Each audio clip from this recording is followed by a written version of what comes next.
Oui, bonjour, en cette rentrée étudiante. Mais tout d'abord, le gouvernement veut sanctionner ce lycéen pirate qui a déclenché, pirate informatique qui a déclenché la fausse alerte attentat samedi. Il faut effectivement lourdement faire un exemple. Oui, l'affaire est aujourd'hui entre les mains de la justice, mais le Premier ministre, Bernard Cazeneuve, ont eu l'occasion de le dire. Bien sûr qu'il faut en faire un exemple. On voit la facture de ce que ça a coûté, oui. Déplacements policiers, évacuation des habitants. Tout à fait, parce qu'il ne faut absolument pas traiter à la légère les conséquences de son acte fou. Je comprends bien que quand on est hacker, on veille à chaque fois s'attaquer à encore plus difficile, plus inimaginable. Mais quand même, les questions de sécurité publique, quand on sait l'état de tension du pays, quand on sort encore d'attentats il y a à peine quelques mois, non, c'est pas possible. Donc je crois en effet qu'il va falloir être très sévère. Puis si je peux me permettre juste d'un mot comme ministre de l'Éducation nationale, je crois que ça confirme une fois de plus la nécessité d'avoir une éducation aux médias et à l'information à tous les stades de la scolarité, telle que celle que nous avons introduite cette année. Voilà, c'était justement pour ça que l'on vous posait la question. Est-ce que les étudiants vont tous avoir une filière cette année, contrairement à l'année dernière, où il y en avait encore qui erraient le jour de la rentrée à la recherche d'une filière ? Nous avons profondément amélioré le système. Vous vous souvenez peut-être qu'il y a un an, je vous avais annoncé que nous revoyions le fameux dispositif APB, c'est-à-dire l'endroit où on fait ses vœux quand on sort du bac et qui nous dit où on est affecté. Verdict ? Et le verdict, c'est que ça a marché. L'année dernière, à la même époque, vous aviez à peu près 700 étudiants qui étaient encore à la recherche de leur place à l'université. Aujourd'hui, nous en avons quelques 17 et nous allons évidemment régler tous ces cas particuliers. Pourquoi est-ce que ça a marché ? Seulement qui ont un problème de filière. Absolument.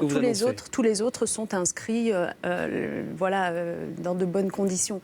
Pourquoi est-ce que ça a marché ? Parce que en revoyant les modalités de fonctionnement d'APB, ce logiciel, nous avons fait en sorte que les étudiants puissent avoir un accès maximisé aux filières qu'ils souhaitaient, en élargissant leur choix, en faisant des vœux groupés. Par exemple, je veux faire du droit, mais je veux faire du droit pas seulement à Lyon, je peux vouloir faire du droit à Grenoble ou à Saint-Étienne. Donc des vœux groupés qui maximisent leurs chances d'obtenir une réponse. Et en travaillant surtout sur les filières en tension à l'université pour en réduire le nombre. Par exemple, aujourd'hui, il n'y a quasiment plus, sauf une exception, de filières qui procèdent par tirage au sort. Alors, une question qui fâche aussi lorsqu'on parle des étudiants et de la rentrée, toujours la question de la sélection, notamment dans les masters. Le secrétaire d'État à l'enseignement supérieur, Thierry Mandon, lui, c'est pas un gros mot pour lui, la sélection. Qu'est-ce que vous en dites ?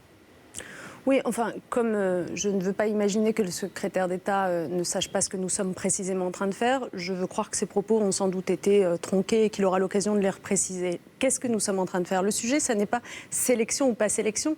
Cette question est réductrice et simpliste. Le sujet, c'est comment organise-t-on la scolarité des étudiants à l'université ? Simplistes et réducteurs. Non, c'est les injonctions qui nous sont faites par un certain nombre d'observateurs, je pense par exemple au Figaro d'aujourd'hui, qui sont simplistes. La vérité, c'est que le travail que nous faisons, nous, avec les acteurs qui l'ont bien compris, c'est-à-dire les universités, les organisations étudiantes, c'est de trouver un équilibre qui jusqu'alors n'a jamais été trouvé entre, d'une part, permettre en effet en master que les étudiants puissent être recrutés parce qu'il y a des masters qui n'ont pas suffisamment de place pour tout le monde, qui fonctionnent sur un projet pédagogique précis, qui ont besoin d'un niveau précis des élèves pour pouvoir les accueillir. Je le comprends et nous le ferons. Donc les masters pourront recruter. Mais en parallèle, c'est pour ça que je vous dis que sélection ou pas sélection, c'est une question réductrice. En parallèle, nous devons assurer aux étudiants qui aspirent à poursuivre leurs études après la licence de pouvoir le faire. Et donc il y a un droit à la poursuite d'études qui est en train de se construire avec nos partenaires et c'est très important d'avoir cet équilibre-là. Ce débat va sûrement continuer. Quelles sont les nouveautés notables pour la vie des étudiants ? Cette année, qu'est-ce qu'il y a de nouveau ? Ils ont plus de place dans les amphis, ils seront peut-être un peu moins debout. Quelles sont les nouveautés ? Alors, parmi les nouveautés, d'abord, il y a beaucoup de nouveaux étudiants à l'université cette année, puisque, par exemple, l'université à elle seule en accueille 32 000 de plus en cette rentrée. Pour accompagner cet afflux, mais qui est une bonne nouvelle, c'est toujours bien pour un pays d'avoir une élévation du nombre d'étudiants, nous avons décidé de consacrer 100 millions d'euros supplémentaires à ce qu'on appelle la vie étudiante, pour bien les accueillir et les encadrer. Donc, les nouveautés, c'est par exemple en termes d'accompagnement de ces étudiants, des bourses qui augmentent encore. Cette année, ce sont 25 000 étudiants de plus qui vont pouvoir en bénéficier, ce qui, depuis 2012, fait plus de 200 000 étudiants nouvellement concernés par des bourses ou des hausses de bourse. C'est des conditions de travail agréables, par exemple les bibliothèques universitaires. Voilà un sujet auquel j'étais attachée. Ah oui, on a vu ça, là, vous avez montré ça, vous avez même reproduit ça dans un clip assez étonnant, voilà, qu'on a déjà diffusé. Moi, quand j'étais étudiante, je trouvais ça insupportable que les bibliothèques universitaires ferment à 18h, alors que c'est souvent le soir ou le week-end qu'on avait besoin de travailler. Il y en a plus. Donc on a incité les BU de France à ouvrir plus largement, et vous avez en cette rentrée, par exemple, plus d'une vingtaine d'entre elles qui resteront ouvertes jusqu'à 22h, beaucoup qui resteront ouvertes le samedi et le dimanche. Enfin, c'est vraiment des nouveautés intéressantes que l'on a voulu pour cette rentrée. Alors, ministre de l'Éducation, cette phrase qu'on a tous entendue quand on était enfant en cours d'histoire, nos ancêtres les Gaulois, Nicolas Sarkozy la revisite à sa manière hier, donc en meeting. Regardez ses propos lorsqu'il dit voilà, on est français, on doit donc être français, et dans ces cas-là, vos ancêtres sont absolument les Gaulois. Qu'est-ce que vous en dites ? C'est la ministre de l'Éducation que je suis, justement. Oui, mais aussi la responsable politique. Oui, mais la ministre de l'Éducation que je suis connaît parfaitement les premières phrases de ce livre qui s'appelait Tour de France par deux enfants d'Ernest Lavis. On était sous la Troisième République, qui commençait par... Le catéchisme républicain. Alors, voilà, qui commençait par autrefois notre pays s'appelait la Gaule et les habitants les Gaulois. Mais enfin, je veux dire, depuis la Troisième République, on sait que ça n'est pas un roman qu'on doit raconter aux enfants, c'est l'histoire véridique telle qu'elle est. Et l'histoire véridique, je ne sais pas, faut-il faire un cours d'histoire à M. Sarkozy, qui visiblement en a besoin. Oui, il y a parmi nos ancêtres des Gaulois, il y a aussi des Romains, des Normands, des Celtes, des Burgondes.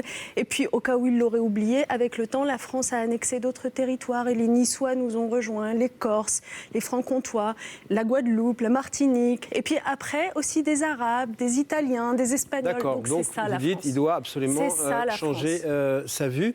Stop au discours étriqué qui ne nous mène nulle part. Stop au repli sur soi. Vraiment, je pense que ça fait beaucoup de mal à notre pays. Alors, ça aussi, une implication politique. On a l'impression que c'est parfois une cohérence. Regardez, Laurent Wauquiez, président donc, de la région Auvergne, lui considère qu'il faut absolument refuser et demande aux élus de refuser l'arrivée donc, des migrants, tout comme d'ailleurs le maire d'Hénin-Beaumont qui, lui, lance le label « Ma commune sans migrants ». Et ça fait poser une question à Xavier Bertrand, républicain également, président de la région des Hauts-de-France. Je viens d'une droite gaulliste. Quand ce week-end, j'ai des militants qui viennent me voir en me disant « C'est quoi la différence entre la pétition de M. Wauquiez et l'association de M. Briouat ?» Je suis très mal à l'aise, parce que je ne sais pas bien lui répondre. Alors, est-ce que vous pouvez l'aider ? Parce qu'il n'y a pas la réponse, Xavier Bertrand. Moi, mon seul constat, c'est que Laurent Wauquiez déshonore son parti, même si son parti est déjà en perdition, qu'on se le dise, mais il le déshonore. Mais par ailleurs, la Rhône-Alpine que je suis considère qu'il déshonore cette région. Pourquoi ? Mais oui, parce que, enfin, je veux dire, la région Rhône-Alpes, pour ceux qui la connaissent, c'est une terre de résistance, une terre d'accueil, une terre qui a suffisamment souffert pour porter haut ces valeurs-là. Aujourd'hui, il est le président de cette région et il tient des propos comme cela. Mais franchement, enfin, ça n'est pas digne. Et puis en plus, quel mépris pour les Français. Mais quel mépris que de ne proposer à nos concitoyens que la haine et la peur. Est-ce que c'est un projet de société ? Est-ce que c'est un projet d'avenir ?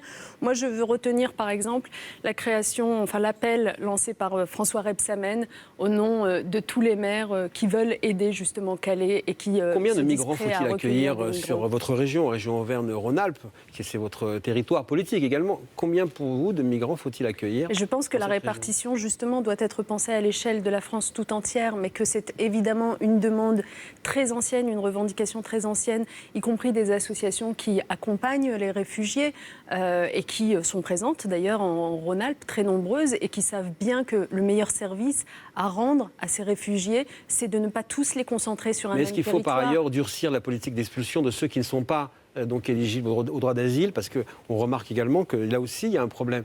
Et ça fait peut-être, ça fait monter l'inquiétude chez certains de nos concitoyens. Et Bernard Cazeneuve a eu l'occasion de répondre très souvent sur ce sujet. Ceux qui ne sont pas admissibles au droit d'asile sont bel et bien renvoyés chez eux. Et c'est la politique qui est conduite aujourd'hui. Mais vous voyez qui sont ceux qui s'entassent aujourd'hui à Calais. Ce sont bien des réfugiés poussés sur les routes de l'exil par la persécution. Pas par la misère économique, par la persécution. Justement, on va aussi en parler dans cette campagne. On a compris que les grands rouages sont lancés. Marine Le Pen a changé de slogan. Elle en a choisi un autre, au nom du peuple. Elle explique pourquoi.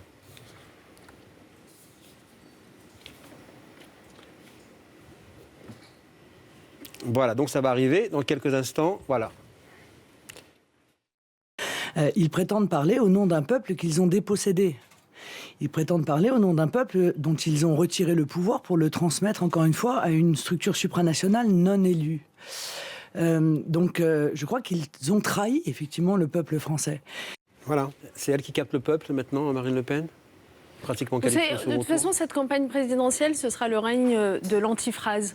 De la même façon que le principal parti de droite a fait une usurpation d'identité incroyable sur la République en s'appelant les Républicains, alors même qu'il passe son temps à s'attaquer aux valeurs de la République tout de même, et en particulier à la fraternité, mais même à l'état de droit, et ben vous avez aujourd'hui le Front National, allez, soyons fous, qui est aussi dans cette usurpation d'identité. Qui peut parler au nom du peuple? Celui qui a été élu président de la République par le peuple.